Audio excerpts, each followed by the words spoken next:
So what if you could fundamentally change your own brain? I mean, really change it.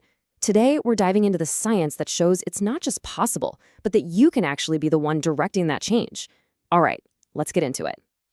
You know that feeling, right? Being trapped in a loop of worry or self-criticism or just those same old unhelpful thoughts. It can honestly feel like you're fighting a battle against your own mind. So, why does this even happen? Well, to understand how we can change our brains, we first got to understand why they get stuck in these ruts to begin with. Okay, first things first, this is not a personal failing. It's actually an ancient survival mechanism. Our brains are hardwired to scan for threats. It's what kept our ancestors alive. But it's also why a single piece of criticism can totally outweigh a dozen compliments. The bad news just feels stickier.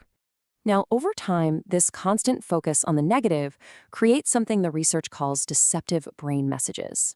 And this is key. These are thoughts that feel 100% true in the moment, but they're often just old, unhelpful mental habits firing away on autopilot, kind of like glitches in the system. And I bet some of these look pretty familiar. You've got all or nothing thinking, where it's either perfect or a complete disaster. Then there's catastrophizing, turning a tiny worry into the absolute worst-case scenario.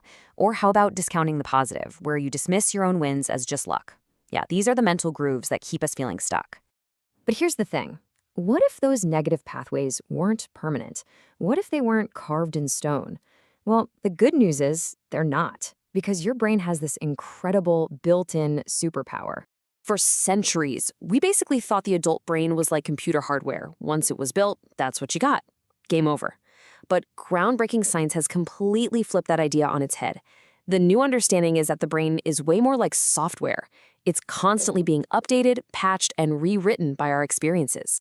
This amazing ability is called neuroplasticity. And listen, this isn't just some theory. For a real-world example, look at London taxi drivers. Studies show that the part of their brain that handles spatial memory physically grows the longer they spend navigating those thousands of complex city streets.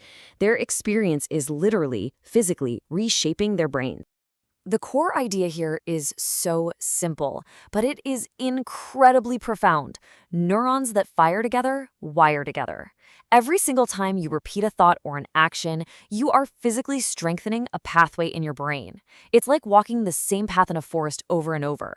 Eventually, you create a well-worn trail. The only question is, which paths are you choosing to build?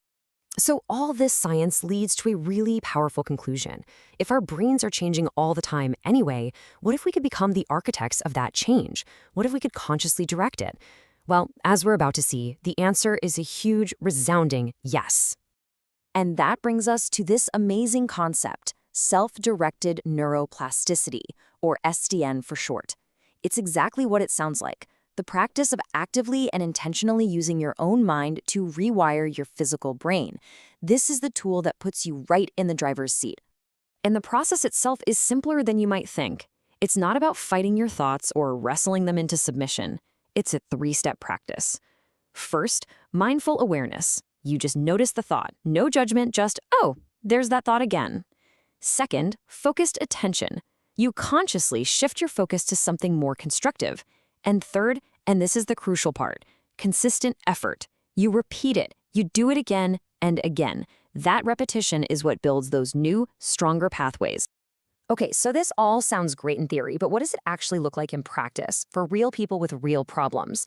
Let's ground all this science and the experiences of the people documented in this study. And we're not talking about minor issues here. People were using these exact techniques to tackle an incredible range of deep challenges, from chronic pain and fatigue to really deep-seated emotional patterns like anxiety, depression, and even trauma. Across all these different experiences, one central theme kept popping up. It was this powerful sense of agency, of taking back control. Participants stopped feeling like they were victims of their brains or their conditions and made a decision. I'm going to take my life back. And you know, this wasn't just about feeling a little bit better. It was a fundamental shift. It was about building this deep, inner confidence that no matter what life threw at them, they had the tools to handle it. And that feeling led to what they all described as a profound personal transformation.